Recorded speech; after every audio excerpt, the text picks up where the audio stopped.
Jesus foi reconhecido, chamado de algumas maneiras, né?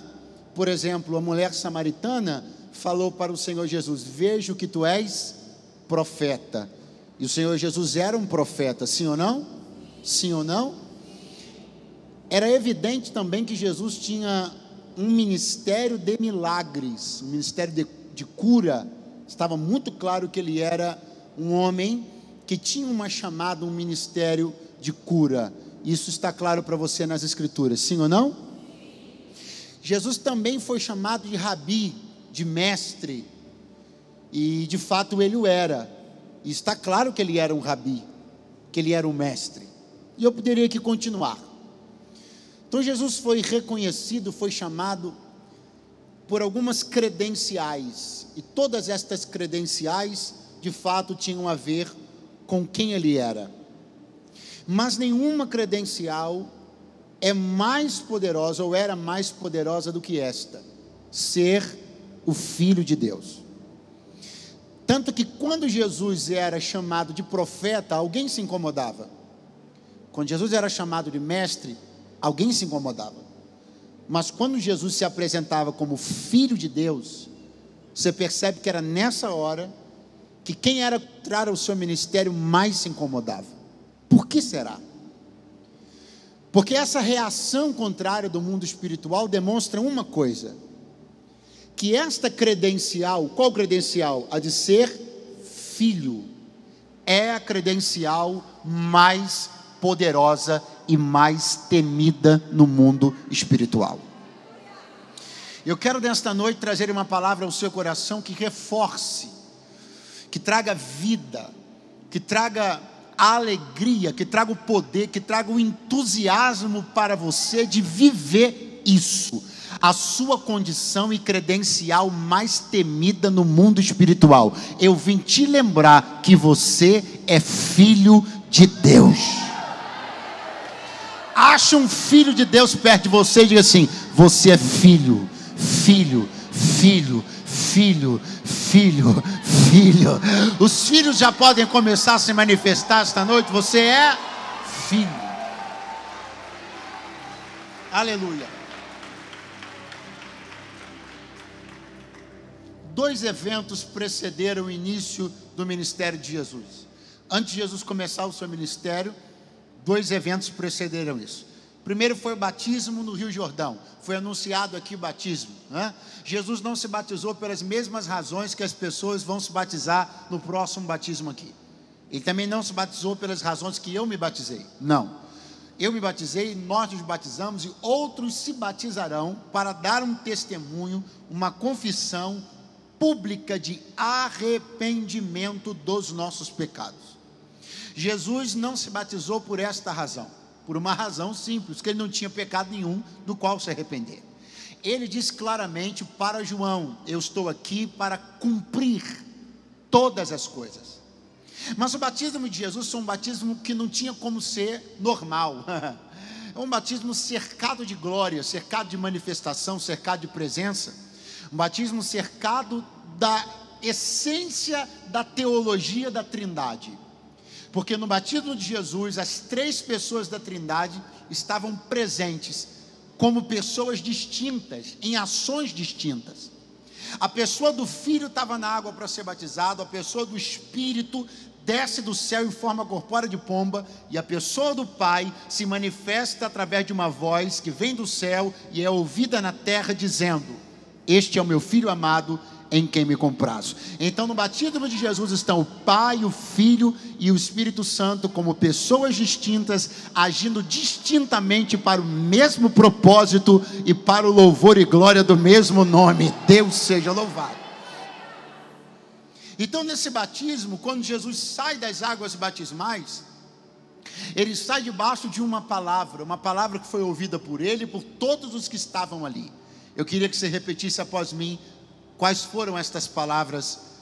Vamos lá após mim. Este é, muito fraco, você pode fazer melhor. Este é meu filho amado, em quem tenho prazer. Então Jesus sai dali e aí começa o capítulo 4. Muita atenção. Assim Mateus escreve: então foi conduzido Jesus pelo Espírito. Conduzido Jesus foi conduzido pelo Espírito ao deserto, para ser tentado pelo diabo. Vamos observar 3 coisas aqui rapidamente. Primeira, Jesus foi conduzido pelo Espírito, porque ele é um filho, e o filho sempre é conduzido pelo Espírito. Pastor, mas foi para o deserto. Isso não importa, não importa para onde. Se você é filho, quem está te conduzindo é o Espírito. Pastor, o lugar está estranho, não é onde eu queria, a estação da vida é confusa, eu não imaginava estar onde eu estou a essa altura do ano de 2022, tem alguma coisa muito errada, eu acho que Deus me deixou. Não, o Espírito conduziu Jesus ao deserto. O endereço é o que menos importa, o que mais importa é quem está te levando para lá. Oh, glória a Deus! Ele foi conduzido pelo Espírito ao deserto. Jesus vai travar uma batalha com o diabo, sim ou não? E ele vai vencer, sim ou não?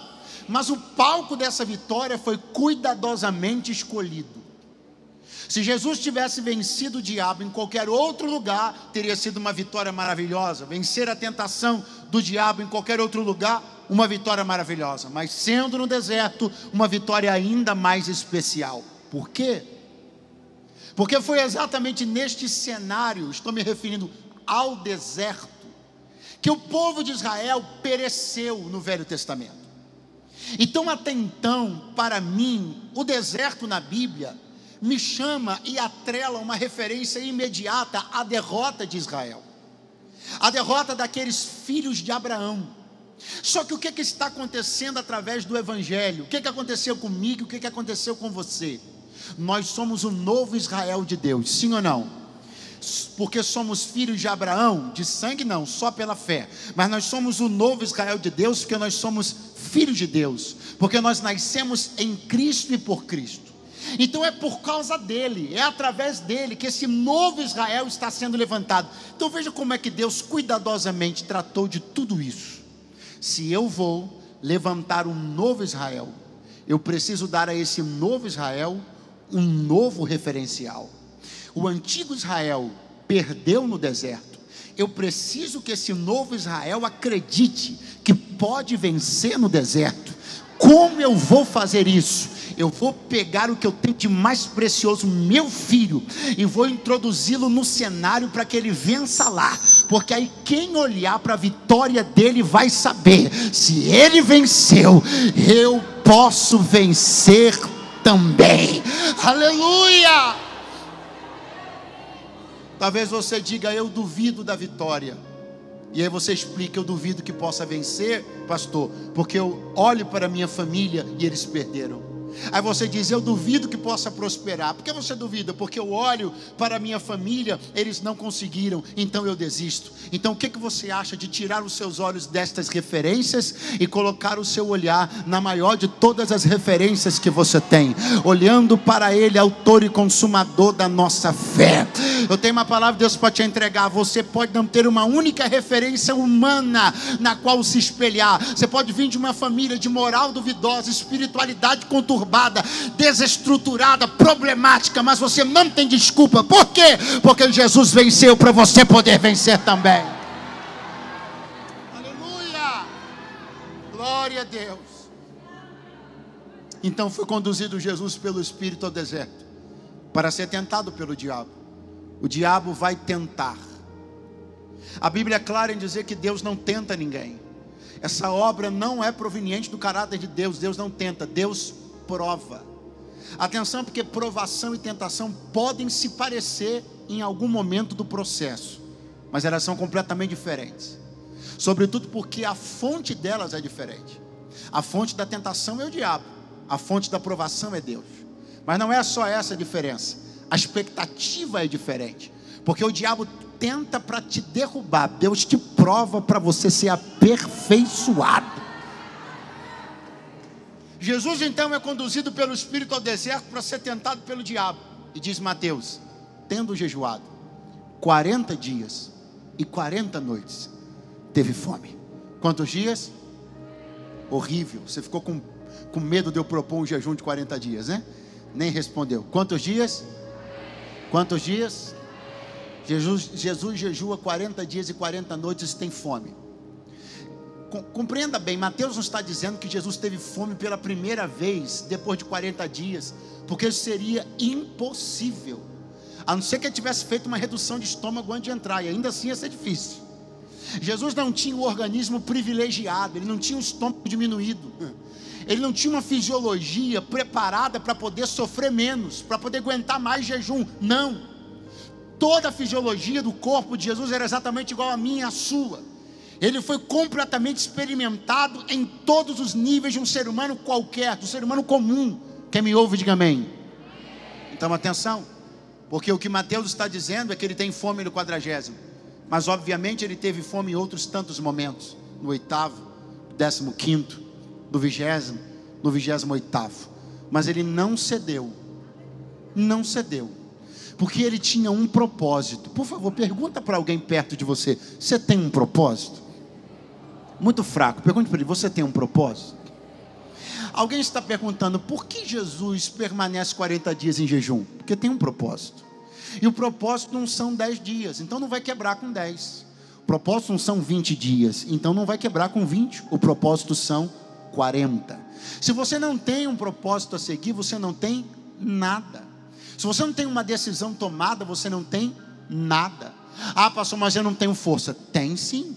A Bíblia Sagrada fala de um dos votos mais conhecidos que nós lemos no texto sagrado, o voto de Daniel. Sim ou não?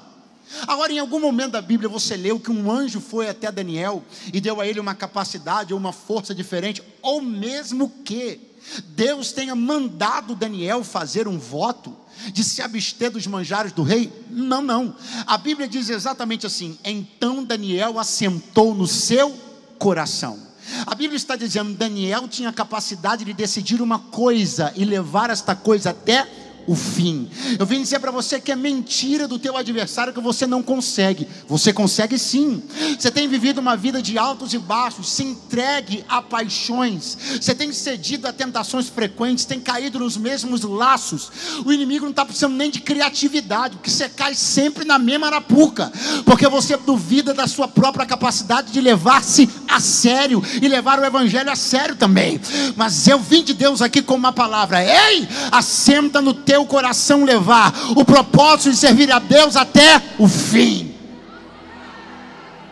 40 dias. 40 dias. E o diabo vai aparecer quando Jesus está com fome e vai dizer para ele: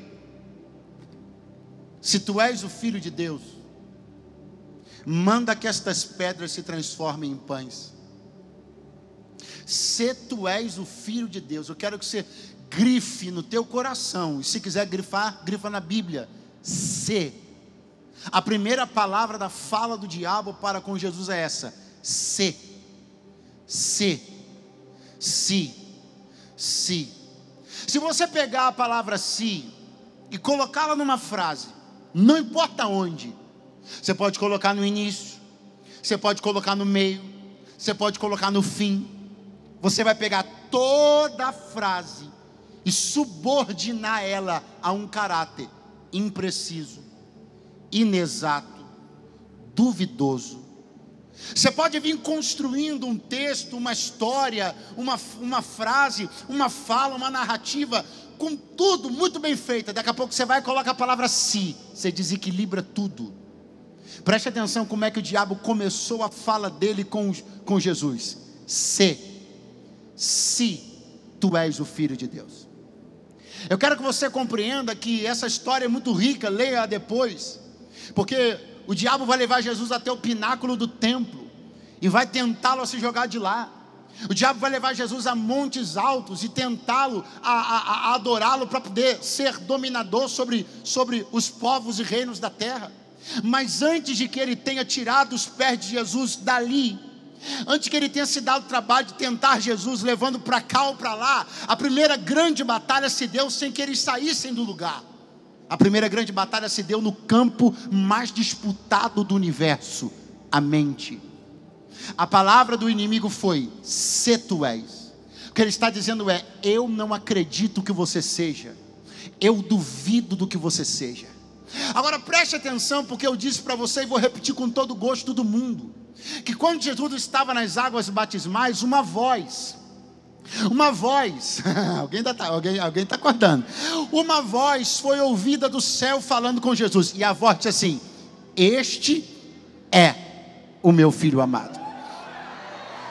Segura, aí passam 40 dias, por quê? Porque sempre após um determinado tempo, podem ser 4 dias, 14 dias, 40 dias, a voz que você ouviu, ela será posta em dúvida, aquilo que você ouviu será posto em xeque. Só que há 40 dias atrás Jesus ouviu: eu sou o filho. Então não tem essa conversa de si. Eu estou preso numa palavra, agarrado numa palavra, tomei posse de uma palavra e não dou poder a ninguém de duvidar daquilo que o meu Deus plantou no meu coração.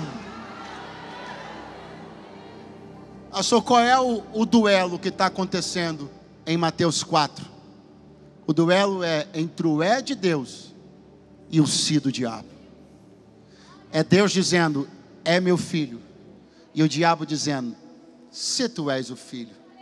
É Deus dizendo: é o meu filho, e o diabo dizendo: se tu és meu filho. Escute, não vão faltar vozes, não vão faltar tentativas. De quê? De pôr em dúvida tudo aquilo que Deus está dizendo para você hoje. Você precisa entender que tudo aquilo que você está ouvindo da parte de Deus, a cada culto que você vem, cada mensagem que você ouve, cada live que você entra, todas as vezes que Deus se comunica com você, Ele se comunica de maneira assertiva, objetiva.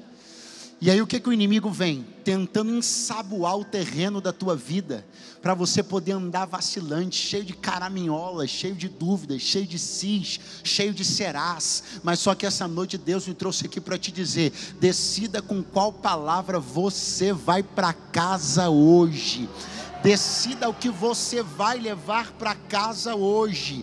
Decida o que você vai levar para casa hoje. Eu só sei dizer de uma coisa: pode ter um coro de 1 milhão de demônios dizendo sim, eu só preciso de uma única voz dizendo é.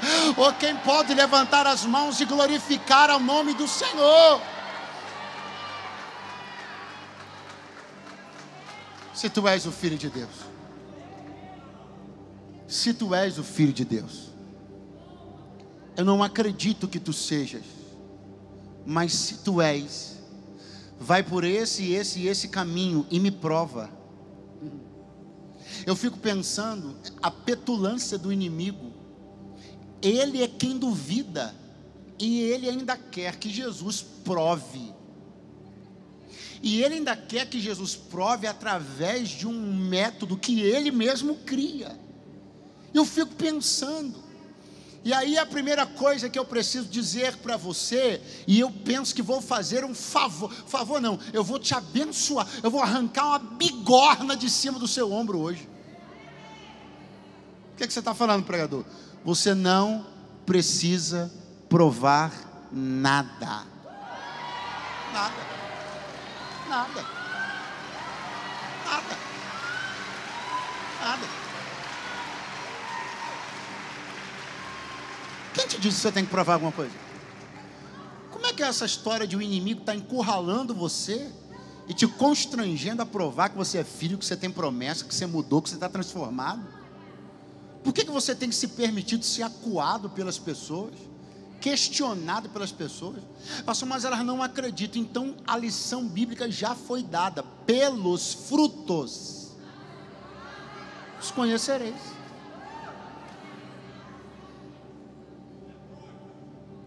A gente se amarra nessa obrigação, e amarrado nessa obrigação tem tanta gente sofrendo tanto que você não tem nem ideia, a ponto que ele precisa calcular cada coisa que ele vai falar, cada movimentação. Ele perdeu a espontaneidade. Por quê? Porque ele precisa o tempo inteiro provar que é próspero, provar que é bem sucedido, provar que é intelectual, provar que é espiritual, provar que é vaso. Então todas as movimentações dele são sempre calculadas na busca de dar provas para as pessoas. Você precisa se desobrigar disso antes que você fique biruta. Tira esta obrigação de cima dos teus ombros. Deus me trouxe aqui para te dizer, é o teu pai quem me mandou te dizer, tu és o meu filho e tu não tens obrigação de provar nada.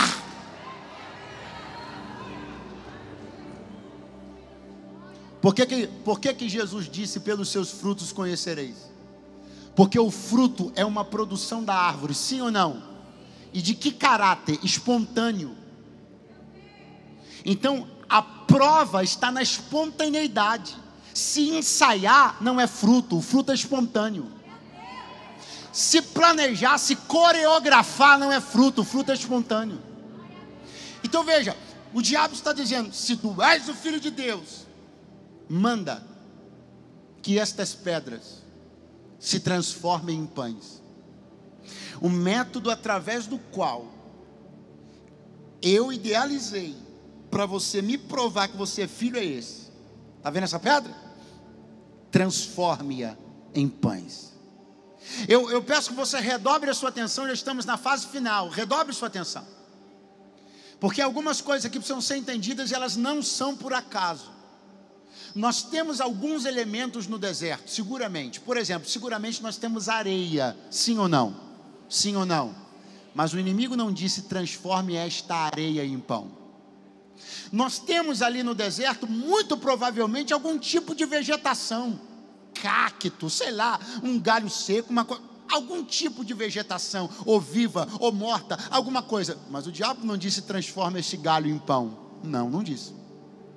Nós podemos ter de repente no deserto alguma ossada de animal, mas o diabo também não disse transforme isso em pão. Não foi por acaso que o diabo apontou para uma pedra e disse assim, se tu és o Filho de Deus, manda que estas pedras se transformem em pães. Por que ele quer que a pedra seja transformada em pão? Qual é o jogo? Qual é a ideia? Para você entender, você tem que pensar essa pedra como uma pedra típica do deserto da Judeia. É uma pedra que parece pedra de cachoeira. É aquelas pedrinhas mais arredondadas, assim ó, parecendo bem uma broa de milho. O pão do tempo de Jesus era assim. Não é como o nosso pão francês. Ele é redondinho como uma broa. Então o que eu estou dizendo para você é que a pedra e o pão têm uma estética muito parecida, mas uma essência totalmente diferente. Então veja qual é o jogo do inimigo. Ele quer que Jesus, para provar que é filho, pegue uma coisa que já parece com aquilo que ele quer e peça ao Pai para transformar. Afinal, já parece tanto com aquilo que eu quero. É só dar uma transformadinha que vai ficar uma maravilha. Se você levantar agora, vai ficar chato. Fica só mais um pouquinho. Deus me trouxe aqui para dizer uma coisa para os filhos. Você não percebe que existem coisas que se parecem com o que você sonha? A estética se parece com o que você sonha. A estética se parece com o que você quer desde a sua infância, mas a essência é totalmente diferente. Aí vem o inimigo e diz assim para você, ora que Deus transforma. Pede a Deus para mudar, que Deus muda. Pede a Deus para transformar, que Deus transforma. Você não é o filho de Deus? Pede para o teu Deus transformar essa coisa que já parece tanto com aquilo que você quer, que Deus vai transformar. Mas isso é um jogo. Essa é uma ideia ardilosa, essa é uma ideia maligna. Por quê? Porque quando eu olho no final do texto, eu entendo qual era a vontade de Deus. A vontade de Deus nunca foi que Jesus pegasse uma coisa parecida e desse um jeitinho, uma melhorada para poder... Não. O texto da tentação no deserto termina assim: então Satanás o deixou e vieram os anjos de Deus e o serviram. O que é que os anjos de Deus trouxeram quando o deserto acabou? Os pães na bandeja. Pastor, onde você quer chegar? Já cheguei. Não vai ter que transformar uma coisa parecida. Deus vai mandar pronto. Aleluia.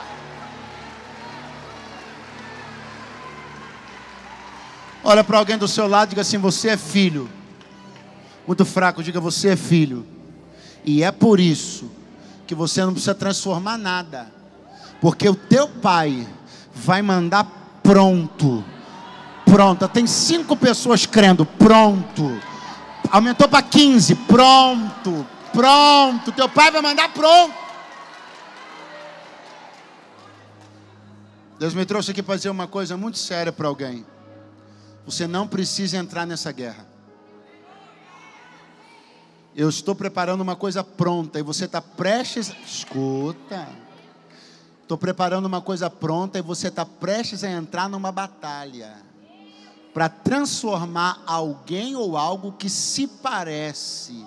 E Deus me trouxe para dizer, está comprando uma briga desnecessária. Eu estou preparando pronto. Você vai se desgastar, vai me pedir e eu não vou te atender. Porque eu já tinha preparado uma coisa pronta e você quer que eu dê um jeitinho em algo que se parece, quando o que eu tinha para você era algo que estava pronto para você desde o início de tudo.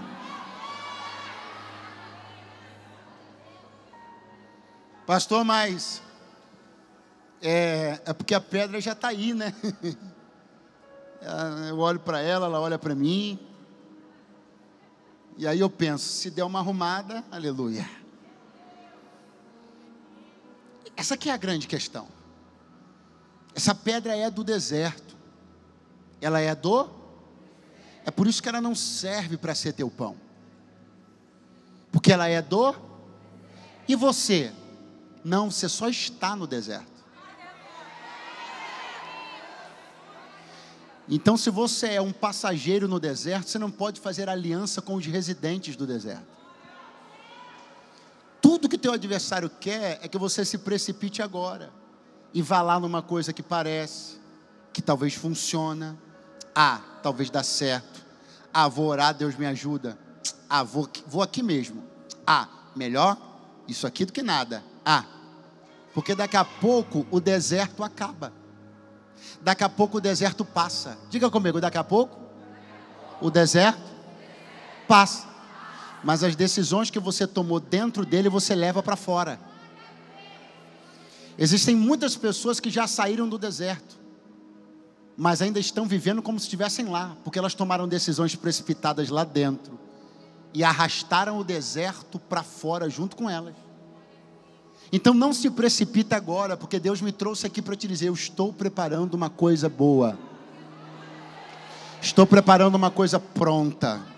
Estou preparando algo que vai alegrar o seu coração. Estou preparando algo que quando você olhar, você não vai ter dúvida, você vai dizer, foi o meu Pai quem preparou para mim. Aleluia! Oh, aleluia!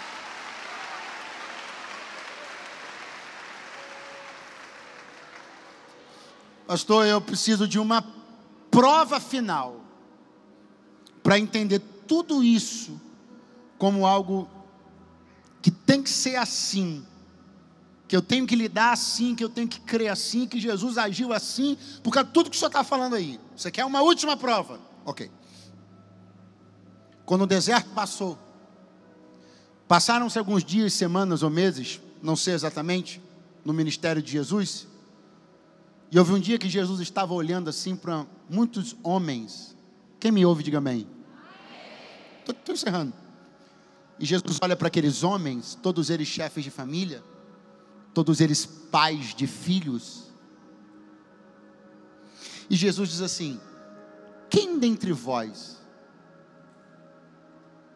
se o filho lhe pedir um pão, lhe dará uma pedra? Se vós, sendo maus, continuou Jesus, sabeis dar boas coisas aos vossos filhos, quanto mais o vosso Pai que está nos céus. Pastor, não pesquei a ideia. Vem comigo. Jesus está dizendo assim, não é próprio de um pai dar uma pedra de presente para um filho. Então, quando o inimigo me dizia, lá em Mateus 4, transforma a pedra, eu olhava para ela e dizia, isso não é coisa do meu pai. Meu pai não mandou essa pedra para mim. Então eu não vou investir nela, Não vou fazer campanha de oração. Não vai embora não, hein? Não vou fazer campanha de oração por ela. Eu vou discernir que essa pedra é coisa do deserto. Mas como eu não sou do deserto, eu vou esperar o deserto passar, porque eu creio que já tem anjos. Oh, aleluia. Vai ficando de pé do teu lugar, vai ficando de pé do teu lugar, porque tem anjo. Eu sou a única pessoa que crê em anjo, ou tem mais alguém que crê em anjo de Deus aqui essa noite?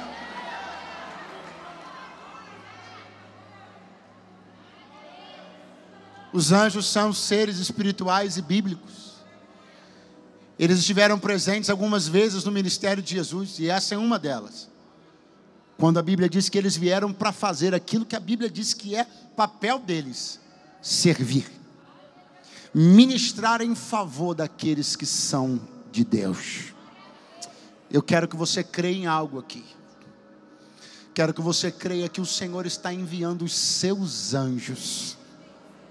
Esses anjos não são cultuados no nosso meio. Esses anjos não são reverenciados no nosso meio. Mas eles são cridos entre nós, porque eles são personagens e figuras reais na Bíblia Sagrada. Eles não vão vir aqui para fazer nada que não seja o papel deles na Bíblia. E qual é o papel deles na Bíblia? Ministrar o seu favor. Então, enquanto você está erguendo as mãos aí, de preferência desse jeito, como quem recebe, assim te diz o Senhor: aquilo que você quase se precipitou essa semana para arrumar um rolo e tentar ajeitar para ver se melhorava, eu estou enviando pronto na sua mão. Há um mover de anjos de Deus aqui esta noite. Há um mover dos ministradores do Senhor aqui esta noite. Tire os teus olhos das pedras e ponha os teus olhos no final do deserto, porque o teu Pai está preparando o melhor. O melhor. O melhor. Quantos celebram o melhor de Deus está por vir.